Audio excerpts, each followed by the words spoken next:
നെന്മാറ ഇരട്ട കൊലപാതക കേസിൽ അതിനു മുൻപ് 2019 സജിതയുടെ കൊലപാതകം നടത്തിയ കേസിൽ ഇന്ന് വിധി വരും. ഇപ്പോൾ പ്രതി ചെന്താമരയെ കോടതി പരിസരത്തേക്ക് എത്തിക്കുന്നതിന്റെ ദൃശ്യങ്ങളാണ് പ്രേക്ഷകർ കണ്ടുകൊണ്ടിരിക്കുന്നത്. 11:30 മണിയോടുകൂടിയാണ് നമ്മൾ ഈ കേസിലെ വിധി പ്രതീക്ഷിക്കുന്നത്. ചെന്താമരയ്ക്ക് എന്താണ് ശിക്ഷ വിധിക്കുക എന്നുള്ളതാണ് ചോദ്യം. സമൂഹ മനസാക്ഷിയെ ഞെട്ടിച്ച കൊലപാതകമാണ് ഉണ്ടായത്. 2019 ഓഗസ്റ്റിലാണ് അയൽവാസി കൂടിയായ സജിതയെ തന്റെ കുടുംബ പ്രശ്നങ്ങൾക്ക് കാരണമാകുന്ന തരത്തിൽ ചില ഇടപെടലുകൾ നടത്തിയെന്ന സംശയത്തിന്റെ പേരിൽ ചെന്താമര കൊലപ്പെടുത്തുന്നത്. എന്ത് പറയും? എന്റെ പത്രക്കാരാണ് ദേശാഭിമാനി. എന്താ പറയണത്?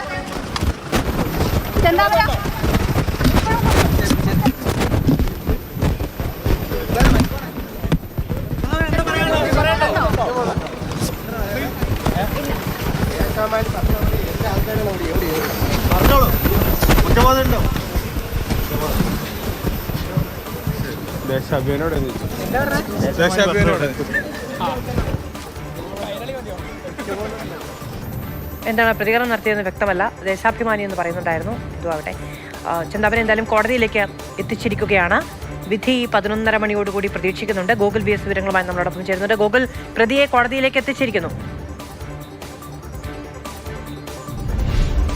തീർച്ചയായും ഇപ്പോൾ അല്പസമയം മുൻപാണ് ചെന്താമരയെ കോടതിയിൽ എത്തിച്ചിട്ടുള്ളത്. ഇപ്പോൾ 11:30 കോടതി ചേരുമെന്നും അതിനുശേഷം വിധി പറയും എന്നുള്ളതാണ് നമ്മൾ പ്രതീക്ഷിക്കുന്നത്.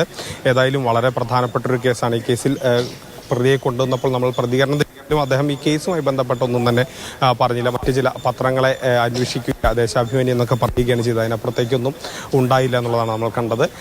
ഇനി ഒരുപക്ഷെ ഇത് കഴിഞ്ഞതിന് ശേഷം എന്തായിരിക്കും ഉണ്ടാവുക, അല്ലെങ്കിൽ ഏത് വിധിയാണ് വരിക എന്നുള്ള സംബന്ധിച്ച കാര്യങ്ങളൊക്കെ തന്നെ അദ്ദേഹം ഒരുപക്ഷെ ചിലപ്പോൾ പോകുന്ന വഴി നമ്മൾ പ്രതികരണം തരാനുള്ളൊരു സാധ്യത നിലനിൽക്കുന്നുണ്ട്. പക്ഷേ യാതൊരു തരത്തിലുള്ള കുറ്റബോധമോ മറ്റൊന്നും ഇല്ലാതെയാണ് ചെന്താമര ഈ കോടതിയിലേക്ക് കയറിപ്പോയതായി നമുക്ക് കാണാൻ കഴിയുന്നത്. 2019 ഓഗസ്റ്റ് 31 ആദ്യ കൊലപാതകം സജിത വധക്കേസ് നടക്കുന്നു. അതിനുശേഷം പിന്നീട് ജാമ്യത്തിലിറങ്ങിയ പ്രതി 2 പേരെയാണ് കൊന്നത്. സജിതയുടെ ഭർത്താവിനെയും ഭർത്താവിന്റെ അമ്മയെയുമാണ് കൊലപ്പെടുത്തിയത്. അപ്പോൾ വളരെ പ്രധാനപ്പെട്ട ഒരു കേസാണ്. മറ്റ് ഇരട്ട കൊലപാതക കേസിനെയും സ്വാധീനിക്കുന്ന ഒരു വിധിയായിരിക്കും ഇന്ന് കോടതിയിൽ നിന്നുണ്ടാവുക എന്നുള്ളതും ഉറപ്പാണ്. 68 സാക്ഷികളെ വിസ്തരിച്ചു. ഒരു സാക്ഷികൾ പോലും കൂറുമാറാത്തൊരു കേസാണ്. എന്നിരുന്നാലും ഈ കൊലപാതകം നേരിട്ട് കണ്ട പ്രഥമ സാക്ഷികൾ ഈ കേസിൽ ഉണ്ടായിരുന്നില്ല. മറിച്ച് സാഹചര്യ തെളിവിനെ സാധൂകരിക്കുന്ന സാക്ഷികളാണ് ഉണ്ടായിരുന്നത്. അതിൽ ഏറ്റവും പ്രധാനപ്പെട്ടത് പുഷ്പയുടെ മൊഴിയായിരുന്നു. പുഷ്പയാണ് ഈ വീട്ടിലേക്ക്, സജിതയുടെ വീട്ടിലേക്ക് ചെന്താമര കയറി പോകുന്നത് കണ്ടതും തിരിച്ചിറങ്ങി വരുന്നത് കണ്ടതുമുള്ളത്. പക്ഷെ അവിടെയുള്ള ചെന്താമരയുടെ കാൽപാദങ്ങൾ, കാലിന്റെ ഫുട് പ്രിന്റുകളാണ് ഈ കേസിൽ നിർണായകമായത്. അപ്പോൾ അത്തരത്തിലുള്ള ശാസ്ത്രീയ തെളിവുകളുണ്ട്. ഇതെല്ലാം അനുസരിച്ചുകൊണ്ട് എങ്ങനെയായിരിക്കും കേസിൽ വിധി വരിക എന്നുള്ളത് വളരെ നിർണായകമാണ്. 11:30 ഈ കേസിൽ വിധി പറയും.